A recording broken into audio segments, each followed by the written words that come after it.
meurtre tragique de Jaren Lockhart.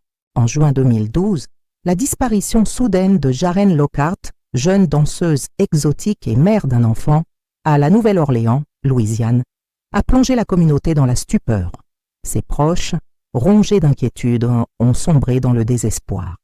Quelques jours plus tard, la découverte de sa dépouille dans le Mississippi a confirmé leurs pires craintes.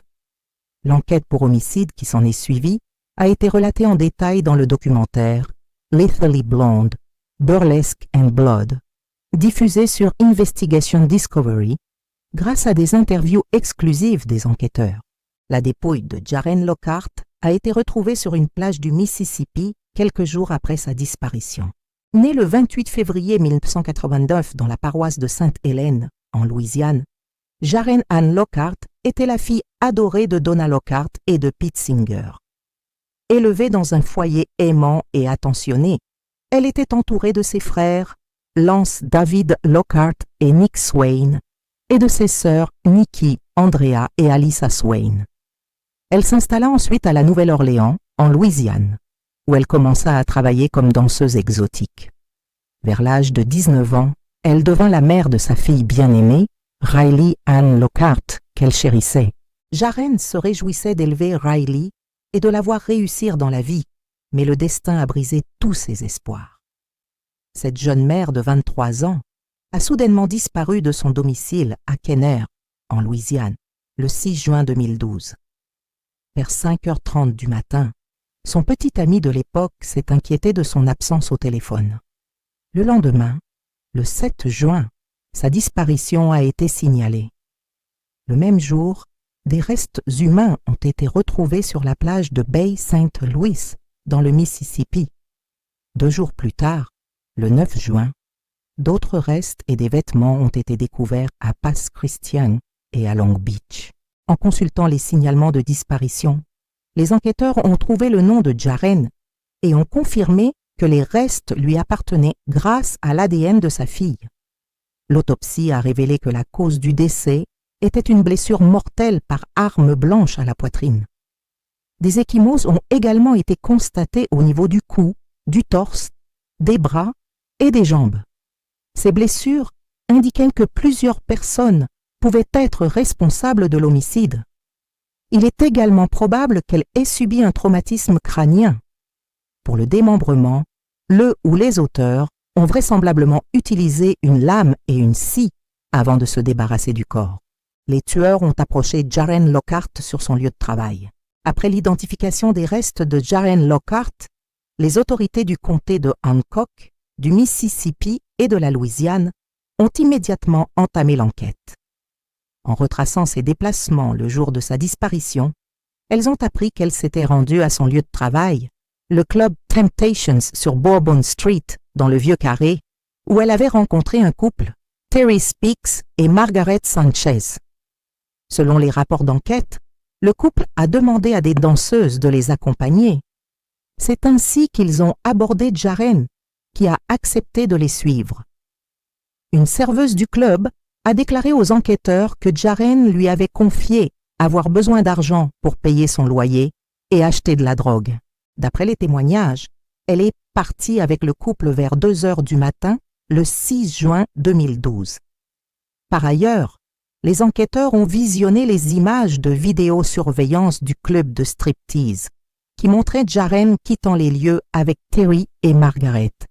Après la diffusion des images et un appel à témoins dans les médias locaux, la police a reçu un appel du frère de Margaret qui les a conduits au domicile de Terry et Margaret, situé au 2000 Connecticut Avenue, près de l'aéroport international Louis Armstrong de Kenner.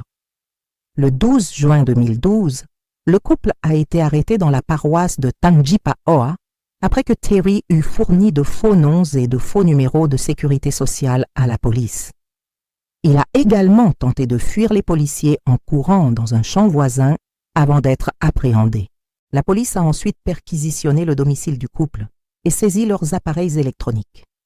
Selon les enquêteurs, les lieux semblaient avoir été nettoyés et l'historique de navigation Internet avait été effacé. Ils ont découvert des courriels échangés entre les deux personnes au sujet du transit de Vénus, ce qui, selon les autorités, pourrait être un mobile du meurtre. De plus, ils ont remarqué, au domicile des suspects à Kenner, un tas de débris calcinés contenant apparemment un collier de serrage rouillé, une batterie de téléphone portable brûlée et de petites lanières de cuir ressemblant à celles des chaussures de Jaren. À l'époque, Terry avait un casier judiciaire chargé, notamment plusieurs accusations d'agression sexuelle, dont une condamnation pour 3 chefs d'accusation d'attentat à la pudeur sur mineurs en 2003. Le 18 juin, Margaret a été inculpée de recel de délinquance sexuelle, tandis que Terry a plaidé coupable de défaut d'inscription au registre des délinquants sexuels en Louisiane. Margaret Sanchez et Terry Speaks sont détenus aujourd'hui dans des prisons distinctes de Louisiane, alors que Margaret Sanchez était libérée environ 2 mois après son arrestation. Terry était condamné à 33 mois de prison pour une infraction sexuelle fédérale à New York. Entre-temps, les enquêteurs s'efforçaient de rassembler des preuves contre le couple, les reliant à l'homicide de Jaren Lockhart. 2 détenus ayant parlé à Terry à la prison de New York ont déclaré aux enquêteurs qu'il avait donné des versions contradictoires des événements. Selon certains, Terry aurait admis avoir agressé et tué Jaren avec Margaret. Selon d'autres, il aurait prétendu qu'elle était morte. Toujours selon les détenus, il aurait également donné des versions différentes quant à la manière et au lieu où il s'était débarrassé de son corps. Finalement, le 14 août 2014, Terry et Margaret ont été inculpés de meurtre en lien avec la mort de Jaren. Margaret a tenté de faire annuler son inculpation, mais le juge a rejeté sa demande.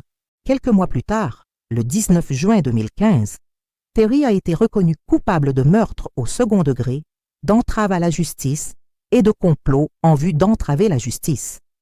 Il a finalement été condamné à 2 peines de prison à perpétuité pour ses crimes odieux. L'année suivante, le 20 juin 2016, avant que son procès ne puisse débuter le 11 juillet, Margaret a plaidé coupable d'homicide involontaire, d'entrave à la justice et de complot en vue d'entraver la justice. En conséquence, elle a été condamnée à 40 ans de prison pour homicide involontaire, 40 ans pour entrave à la justice et 20 ans pour complot en vue d'entraver la justice, les peines étant concurrentes. À ce jour, Margaret, âgée de 42 ans, purge sa peine à l'Institut correctionnel pour femmes de Louisiane à Saint-Gabriel, tandis que Terry, âgé de 53 ans, est incarcéré au pénitencier d'État de Louisiane à Angola.